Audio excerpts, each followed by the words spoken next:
नमस्कार शेतकरी मित्रांनो, मी घेऊन आलो तुमच्यासाठी नुकसान भरपाईबाबत खूप मोठी अपडेट. आपण या व्हिडिओत बघणार आहोत नुकसान भरपाईचे पैसे कधी आपल्याला मिळणार. चला तर मग मित्रांनो व्हिडिओला सुरुवात करूया. त्याआधी जर आपण आपल्या चॅनलवर नवीन आले असाल तर आपल्या चॅनलला सबस्क्राईब करा, लाईक करा आणि आपल्या शेतकरी बांधवांपर्यंत हा व्हिडिओ नक्की शेअर करा.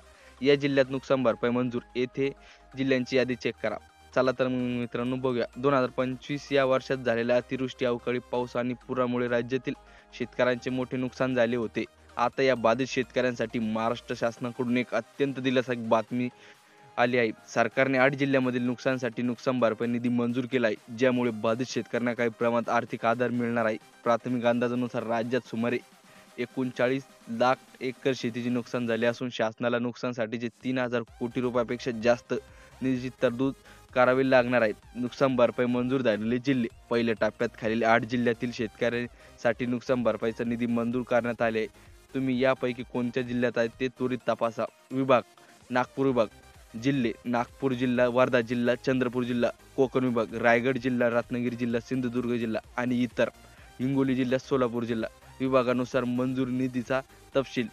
नागपूर जिल्ह्याचा निधी 73,54,03,000. शेतकरी 84,346. कोकण विभाग 37,40,00,000. शेतकऱ्यांची संख्या 1,875. सर्वाधिक निधी सोलापूर एकूण 60 कोटी आणि चंद्रपूर 7 जिल्ह्यासाठी मंजूर झाला आहे. इतर जिल्ह्यांचे काय? पैसे कधी मिळणार? या जिल्ह्यामध्ये अजून निधी मंजूर झालेला नाही. तेथील शेतकऱ्यांनी घाबरून जाण्याचे कारण नाही. प्रशासकीय स्तरावरील कार्यवाही सुरू आहे. इतर जिल्ह्यामध्ये नुकसानीचे पंचनामे अजून सुरू आहे. प्रस्ताव सादर करणे.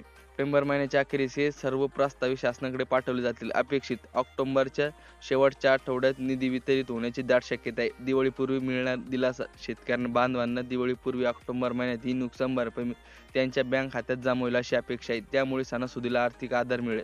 तर धन्यवाद मित्रांनो. अशाच नवनवीन व्हिडिओसाठी आपल्या चॅनल सबस्क्राईब करा, लाईक करा आणि आपल्या शेतकरी बांधवांपर्यंत व्हिडिओ नक्की शेअर करा. धन्यवाद.